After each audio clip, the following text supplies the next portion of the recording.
This exercise is one that I recommend to all of my students because it is super helpful for becoming very familiar with the fretboard of the mandolin, for being able to recognize the major keys with the relative minors, for practicing shifting, clarity. There are so many benefits to learning this exercise. So stick around and I'm going to teach it to you. Plus, it's super easy to learn.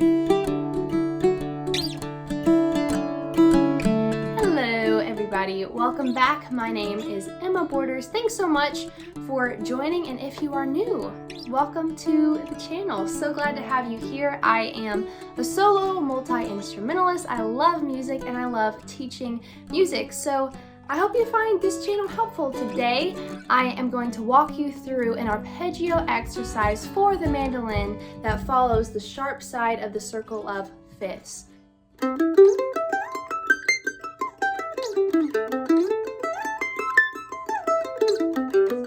If you would like to follow along with sheet music, I have that over on my website. Super easy to purchase and download, and that way you can follow along. I have it in tab as well. So we are going to start off by learning a C arpeggio. We're going to start at the top of the circle of fifths and work our way around the right side. So we start off with our first finger on our C note, which is the 5th fret on the G string. Now, throughout this whole exercise, there is a frame that we're going to be using in a pattern. That fingering pattern is 1, 3, 1, which is also the 1, 3, and 5 of the major scale that we are using. In this case, we are following a C major scale. So we'll start on our first finger, then third finger on the note E, then first finger again on the note G, and then we're going to shift up the next octave. So we'll shift up, our first finger will now become C, all the way up here, and we'll do the same thing. 1, 3, 1, shift up one more time, find your C note, 1, 3, 1, and then we have the very top note, which will be played with our fourth finger, and then we'll come back down, 1, then we'll shift back down to 1, 1, 3, 1, shift back down to 1, and that is your C arpeggio. I'll play it all the way through.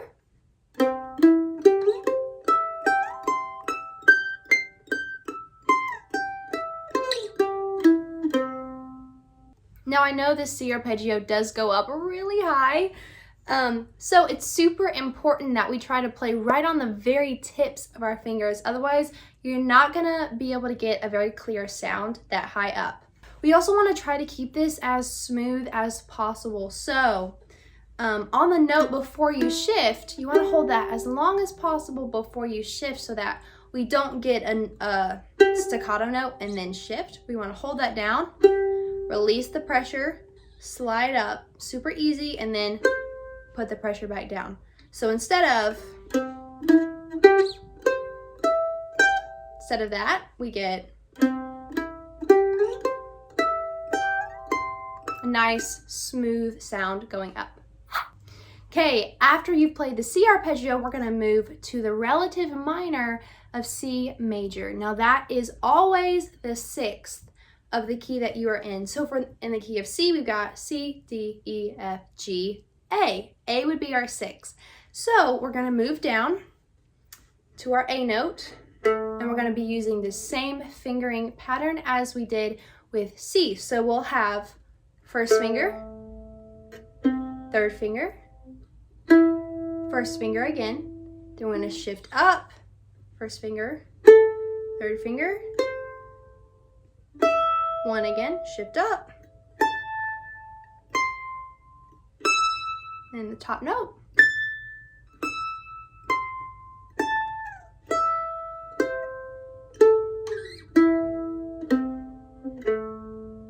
And that is your A minor arpeggio.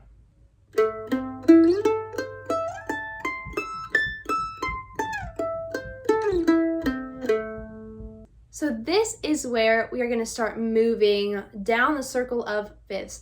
And if you've never heard of the circle of fifths, basically it is just all of the major keys and then all of the sharp keys and then all of the flat keys going in fifths. So we started at top, which is C. Now we're going to move over one to the fifth of C. So a fifth up from C, C, D, E, F, G. G is going to be our next key. So we're going to start on our open G string. We're going to play our second finger on our B note. Then we're going to go to our open D. Then we're going to continue the same fingering pattern. So 1, 3, 1, 1, 3, 1, 4.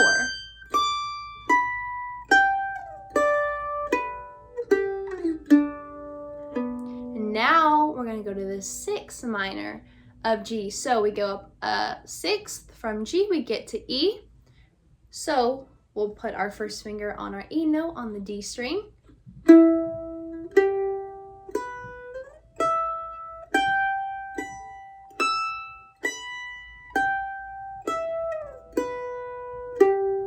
Just like that. And now we move up the circle of fifths. So we go up a fifth from G, which will be D, and we continue this pattern all the way down until we get to C sharp. See, it's really not that hard whatsoever. So again, you can find that sheet music on my website. That way you can follow along. So now we get to D.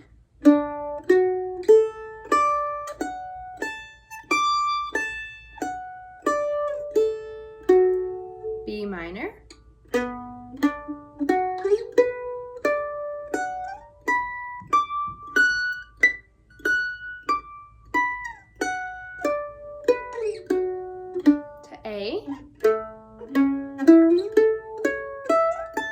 Now it's super important as you are going through this exercise that you really pay attention to the notes that you're playing.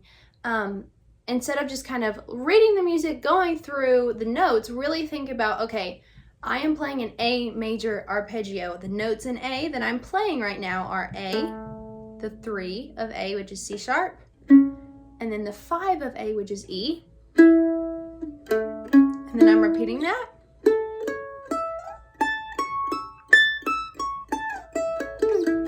But also knowing where you are on the fretboard. So if I'm playing up here, I can tell that, at least on my mandolin, the fret that has 2 dots, that means that I am on A.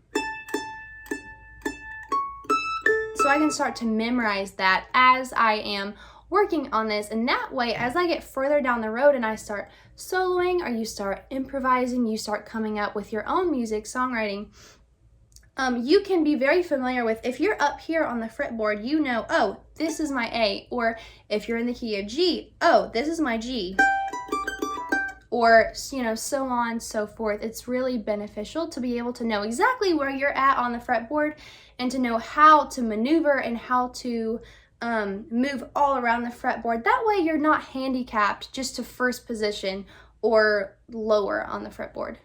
Now you can do the exact same thing with the flat side of the circle of fifths, and instead of going up a fifth, you will go down a fifth and you'll get to all of the flat keys. So it'll be C, and then to F, and then to B flat, and then to E flat, so on, so forth.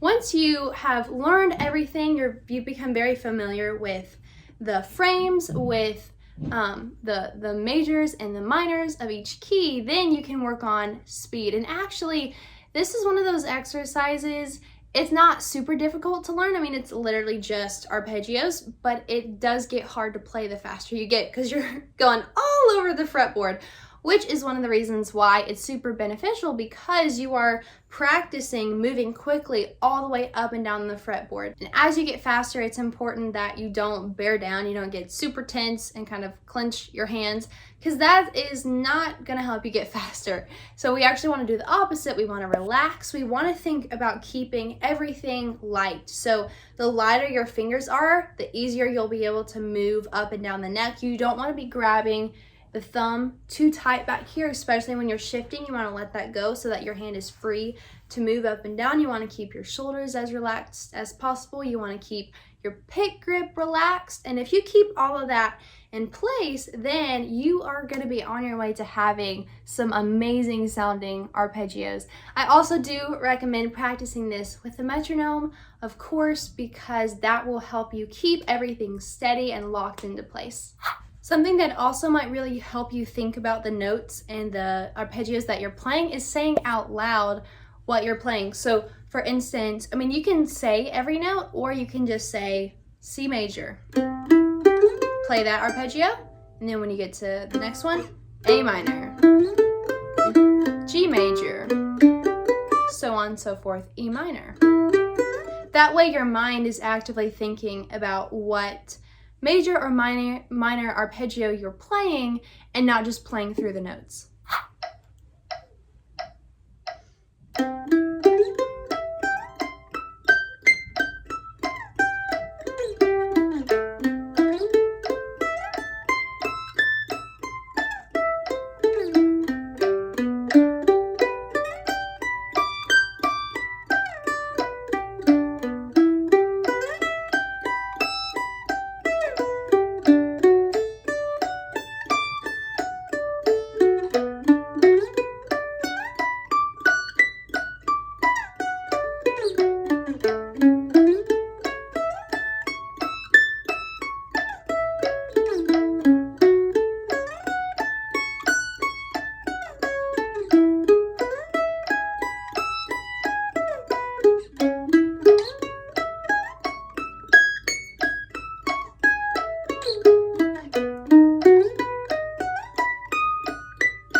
Thank you guys so much for watching, and leave me a comment if you try out this exercise. I'd love to hear your thoughts about it and your experience with it. It's one that I've been playing for a super long time. So don't forget to hit that like button and subscribe, and I will see you in the next video.